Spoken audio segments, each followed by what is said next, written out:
So I have done reviews for every single episode on Marvel Television, whether it be my big thing for Loki and What If, with WandaVision and Falcon and Winter Soldier. I talked about every episode.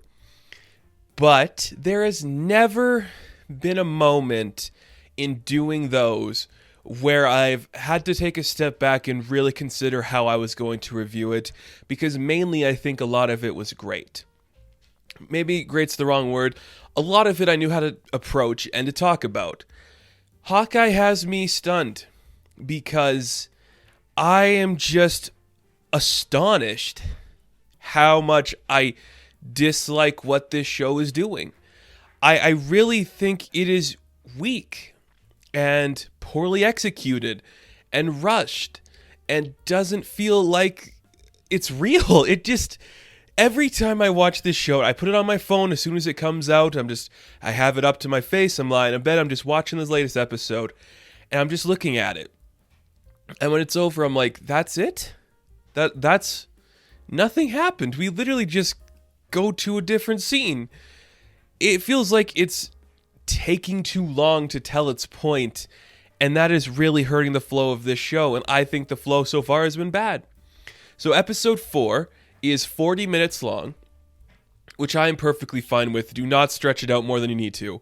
And I was recently doing some research, and apparently the actual pitch for a Hawkeye spinoff was originally a movie, and you really feel it. Because this feels like it'd be great for 2 hours and 15 minutes, because that's all the story you actually have. You condense this thing down, you have a lot of good stuff going forward. So I really don't know how to approach this, because we are literally just going scene to scene to scene to scene with some through line, not a lot, and it's just really frustrating to me that people are liking this, because I just think if this is the standard we're getting going forward, I'm very worried for almost every other project we have coming out, because it's so rushed and so lazy. Again, Renner looks so bored. Haley is the only one who looks like she's interesting here. Tony's doing his best with Jacques, and I think he's a cool character. And just so much of this is just weird to me that it's like being revered. And I'm like, why? It's not doing anything. So we ended up last issue. They broke into... Well, they didn't break into... Kate and Clint went to her parents' house. And, Jacques held a sword up to Clint. Cut to the next scene, or the next episode, I should say.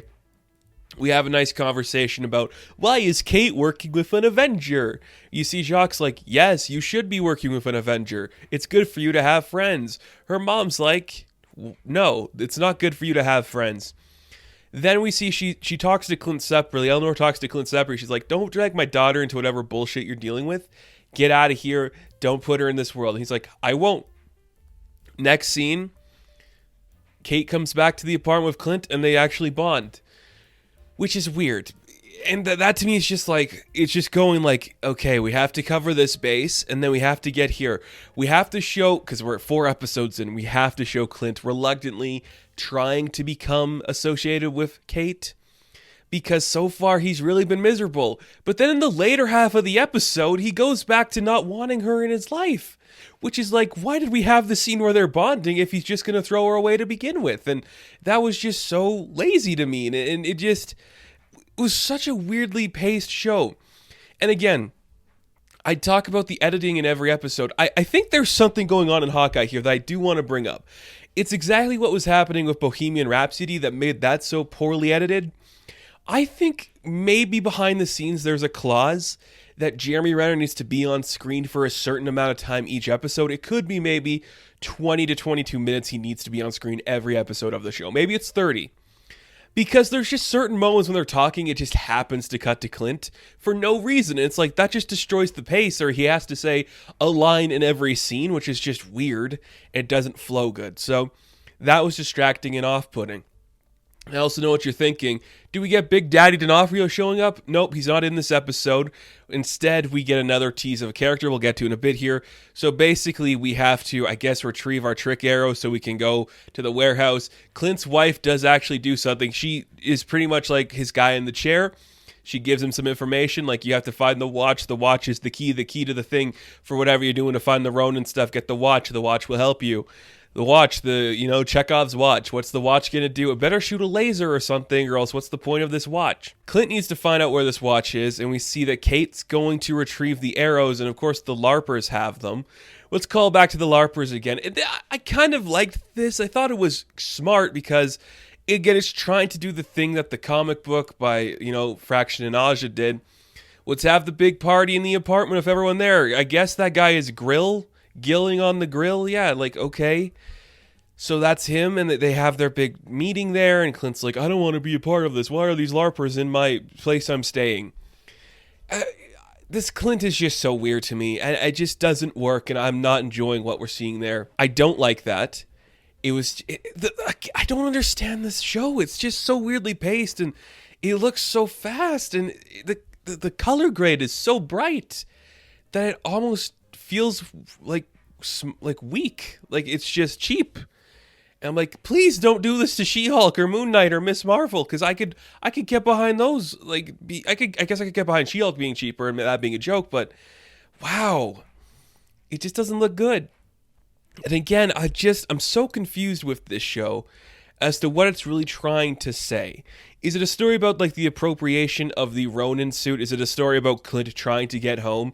Because it's not really either of those anymore. We get a scene of Linda Cardellini, who again is clearly shooting on a completely different day than everybody else because she can't be in the scene with anybody. And she's like, hey, it's at this apartment. Why don't you go get the watch at this apartment? I guess it's kind of cool that she's actually getting to do something, but it's like, is this all you're here for? Easiest paycheck you ever made. Goodness, you're not doing anything. So Clint's going to go to this apartment, get the thing. He's actually helping Kate here. Kate's helping him. She is a part of the team Hawkeye. They're doing stuff together. They have a great Christmas montage earlier. It's cute, I guess, if you're interested in their relationship. Again, I don't buy it because he's such a dick. And then we see the apartment that the watch is in does belong to Echo. So Maya Lopez, she has this apartment. The sirens go off. We get into a fight scene where Kate and Maya get into a fight. And then Clint comes in to help. But then a mysterious other figure comes in to join the midst. And if it wasn't spoiled already, I don't want to call this a spoiler. Because I hate when people, say spoilers or when a character is introduced. Look, we knew Yelena Belova was going to be in the show. Florence Pugh even just put something on her Instagram the day of the show, just being like, yeah, I'm in it. We knew she was coming, so it's not a spoiler that she shows up. I'm sorry. People just overreact to that. It's not a spoiler that she shows up. She doesn't do anything. She literally doesn't do anything for the plot. She just beats up Clint a bit, then runs away because of Big Boom Arrow. Nothing. There's just nothing happening. There has been no resolution to anything so far, and we're just going nowhere. It's just we have to do our Christmas scene, we have to do the scene of the wife, we have to do the scene with Jacques and Eleanor, then we have to do a scene where there's a fight scene. That's all it feels like. It's just each episode we have to hit these beats in order to make it whole, and it hasn't been working for me, and I don't like it. So the fight scene itself, it looked okay. Clint knows this is a Black Widow, but it's not he doesn't know who Yelena is, apparently. I have a theory about the Yelena stuff. I think we're going to see Clint leading the Thunderbolts. I think that's where we're headed with this. He might join the team because he's not a hero. He keeps saying, I'm not a hero. I'm not an inspiration. Don't look up to me. Yeah, thanks, man. So you're going to work with Yelena and John and be a huge asshole somewhere else. I get it. I think that's fine. Do that because that's at least something interesting to do with Clint. It's better than this. But then we get the scene that a lot of people have been referring to as this is great symmetry, a big metaphor for Clint's entire journey where he's holding Kate off the side of the building and she's like, pull me up. It's an homage to when Natasha said, let me go. He lets her go. And again, I think if it was a different Clint that isn't such an emotionless dick, there would be some weight behind that moment, but there just really wasn't. And you're just okay, he let her go and she comes back up anyways, which is, oh man. It's you clearly, the story to this feels so corporately made. it feels like we had to fill time. Here's the beats we have to do. We have to introduce Kate Bishop. We have to introduce Yelena to the larger universe. We have to introduce Jacques to the larger universe. We have to introduce Maya to the larger universe. We're going to do something with Hawkeye. We know this. We owe it to Renner. We're going to do the only good Hawkeye run to some people. I think there's a lot of better runs of Hawkeye. We have to do all of that. So instead of making a natural story about, like, Clint moving on, it's more like, let's retrace our steps of how angry this guy is and not let him do anything. It is frustrating. It is slow. It is boring. It is poorly edited. It is poorly written. The saving grace is Haley Steinfeld's performance, because she looks like she's having fun. She looks like she's getting a great big paycheck for this thing. And that's kind of cool, I guess. But introducing Yelena isn't a surprise, and it's not a thing that interests me. It doesn't add to the story. The fight scene where Clint's fighting them all, it's okay. It's not special. You are trying so hard to make this Christmas theme that's hurting your actual narrative flow. And I just wish it would pick one lane to stay in instead of jumping around to all these things. So there's really, I don't know, like, the actual, like, progression of what this episode was. It's like, we do the scene at the beginning, this scene happens, then this scene happens, then this scene happens, and then it ends just with, like, Clint yelling at Kate, like, go home, you can't be here, I'm a monster. So predictable. Oh yes, we also see that the LARPers are going to probably design the Hawkeye costumes. Which do it. We already seen the costumes and behind the scene looks. It's literally the fucking promotional art on Disney Plus. We know they're getting the costumes, so whatever. Maya's gonna get one too. At some point, I will literally change my mind about everything if there is a point in the next 2 episodes where Maya, Yelena, and Kate all team up to beat the shit out of somebody attacking Clint. I would love that completely. If not, this is a bad show, and I do not like what it's doing. So, that is my review of Hawkeye Episode 4. Now, thank you guys so much for watching this review. Be sure to like and subscribe to the channel. As always, you can check me out on Instagram, TikTok, and Twitter. And I will catch you in the next one. Have fun. Stay safe. Good luck.